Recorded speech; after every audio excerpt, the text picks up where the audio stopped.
പാകിസ്ഥാൻ ഇപ്പോൾ ഉള്ളതിന്റെ പകുതി മാത്രം വലിപ്പമുള്ള രാജ്യമായിട്ട് മാറാനുള്ള സാധ്യത വളരെ കൂടുതലാണ്. നമ്മൾ ഈ യുദ്ധം അല്ലെങ്കിൽ ഈ സംഘർഷങ്ങളൊക്കെ ഉണ്ടാകുന്ന ഒരു പശ്ചാത്തലത്തിൽ ദേശാഭിമാനം കൊണ്ട് പല പല കാര്യങ്ങളും വിളിച്ചു പറയാറുണ്ട്. അത് ഒരു ആവേശത്തിന് പുറത്ത് പറയുന്നതാണ്. പക്ഷേ ഇത് അങ്ങനെയല്ല. ഇത് യഥാർത്ഥ ഒരു സാധ്യതയല്ല, അത് മിക്കവാറും നടക്കാൻ പോവുകയാണ്. അപ്പൊ അതെന്താണെന്ന് നമുക്ക് നോക്കാം. നമുക്കറിയാം, പാകിസ്ഥാൻ എന്നൊരു രാജ്യം മുഹമ്മദ് അലി ജിന്നയുടെ നേതൃത്വത്തിൽ ഉണ്ടാവുന്ന ടു നേഷൻ തിയറി അല്ലെങ്കിൽ നിരാഷ്ട്രവാദം, മുസ്ലിങ്ങൾക്ക് ഒരു സെപ്പറേറ്റ് രാജ്യം വേണമെന്ന് പറഞ്ഞ് സ്വാതന്ത്ര്യ സമരത്തിന്റെ എൻഡിൽ അവരുണ്ടാക്കിയ പ്രശ്നത്തിന്റെ പേരിലാണ്. അന്നുണ്ടായ പാകിസ്ഥാനാണോ ഇന്നുള്ളത്? അല്ല. കാരണം അന്ന് ഈസ്റ്റ് പാകിസ്ഥാൻ ഉണ്ടായിരുന്നു, കിഴക്കൻ പാകിസ്ഥാൻ. അത് പിന്നീട് ഈ കിഴക്കൻ പാകിസ്ഥാനോട് പാകിസ്ഥാൻ കാണിച്ച ചിറ്റമ്മ നയത്തിന്റെയും ക്രൂരതകളുടെയും ഫലമായിട്ട് അവരൊരു സ്വാതന്ത്ര്യ സമരം തുടങ്ങിയാണ്. അതിന് ഇന്ദിരാഗാന്ധി സപ്പോർട്ട് കൊടുക്കുന്നു. അങ്ങനെ 1971 ഈസ്റ്റ് പാകിസ്ഥാൻ സ്വതന്ത്രമാവുന്ന, അതാണ് ഇന്നത്തെ ബംഗ്ലാദേശ്. അപ്പം അന്നത്തെ പാകിസ്ഥാൻ അല്ല ഇന്നുള്ളത്, ബംഗ്ലാദേശ് മാറിയിട്ട് ബാക്കിയുള്ള പാകിസ്ഥാൻ. ഇന്നുള്ള പാകിസ്ഥാന്റെ പകുതി ഒരു സംസ്ഥാനമാണ് പാകിസ്ഥാനിലെ ബലൂചിസ്ഥാൻ. അതായത് ബലൂചിസ്ഥാൻ എന്നുള്ള ഒരു പ്രദേശം ഉണ്ടല്ലോ, അത് മാറിയാൽ പാകിസ്ഥാന്റെ പകുതി മാറും. അപ്പൊ ഈ ബലൂചിസ്ഥാൻ യഥാർത്ഥത്തിൽ ഈ പാകിസ്ഥാൻ ഉണ്ടാകുന്ന സമയത്ത് പാകിസ്ഥാനോട് ചേരാൻ യാതൊരു താല്പര്യമില്ലായിരുന്ന പ്രദേശമാണ്.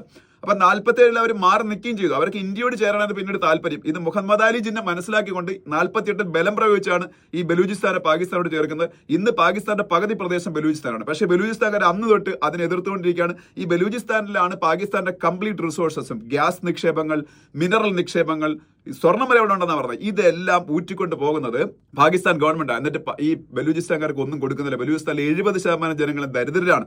എന്ന് മാത്രമല്ല, പാകിസ്ഥാനിലെ ഏറ്റവും ശക്തമായിട്ടുള്ള രാഷ്ട്രീയ നേതൃത്വം വരുന്ന പഞ്ചാബിൽ നിന്നാണ്. ആ പഞ്ചാബികൾ ഈ ബലൂചിസ്ഥാൻകാരെ അടക്കി ഭരിക്കുകയാണ്. അതിലാണ് ഇതിന്റെ ഏറ്റവും വലിയ, ഈ ബലൂചിസ്ഥാൻകാരുടെ ഏറ്റവും വലിയ ദേഷ്യവും.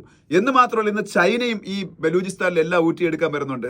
ചൈന പാകിസ്ഥാൻ സാമ്പത്തിക ഇടനാഴി അല്ലെങ്കിൽ എക്കണോമിക് കോറിഡോർ എന്നുള്ള പേരുള്ള ഒരു പ്രോജക്ട് ഉണ്ടാക്കിയിട്ട് ബലൂചിസ്ഥാന്റെ അകത്തും ചൈന ഇതുപോലുള്ള അവരുടെ പ്രകൃതി നിക്ഷേപങ്ങളെല്ലാം എടുത്തുകൊണ്ട് പോകുന്നുണ്ട്. അതുകൊണ്ട് ചൈനയ്ക്കെതിരെയും വലിയ പ്രതിഷേധം ബലൂചിസ്ഥാനിലുണ്ട്. എന്തായാലും ബലൂചിസ്ഥാൻ ലിബറേഷൻ ആർമി എന്നുള്ള ഒരു ഓർഗനൈസേഷൻ രൂപീകരിച്ചു. അതിനൊരു തീവ്രവാദ സംഘടനയായിട്ടാണ് പല രാജ്യങ്ങളും കാണുന്നത്. പക്ഷേ ഇന്ത്യ അങ്ങനെയല്ല കാണുന്നത്. അവർക്ക് ഇന്ത്യ ഒളിഞ്ഞും തെളിഞ്ഞും സഹായങ്ങൾ കൊടുക്കുന്നുണ്ടെന്നാണ് തോന്നുന്നത്. അത് നമുക്ക് ഒഫീഷ്യലി അങ്ങനെ കൺഫേം ചെയ്ത് പറയുന്നത് ശരിയല്ല.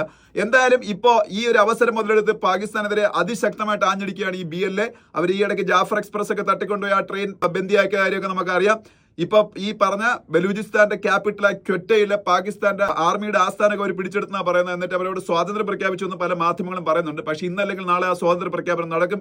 ബലൂചിസ്ഥാൻ പാകിസ്ഥാനിൽ നിന്ന് പോകും. എന്നിട്ട് ഈ ബംഗ്ലാദേശിനെ പോലെ ഒരു സെപ്പറേറ്റ് രാജ്യമായിട്ട് ബലൂചിസ്ഥാൻ മാറും. പിന്നത്തെ പാകിസ്ഥാൻ വളരെ ചെറുതായിരിക്കും. ഒരുപക്ഷെ ഒരു കരയുദ്ധം ആരംഭിച്ചാൽ പാക് ഒക്യുപ്പൈഡ് കാശ്മീർ ഇന്ത്യ പിടിച്ചെടുക്കാൻ സാധ്യതയുണ്ട്.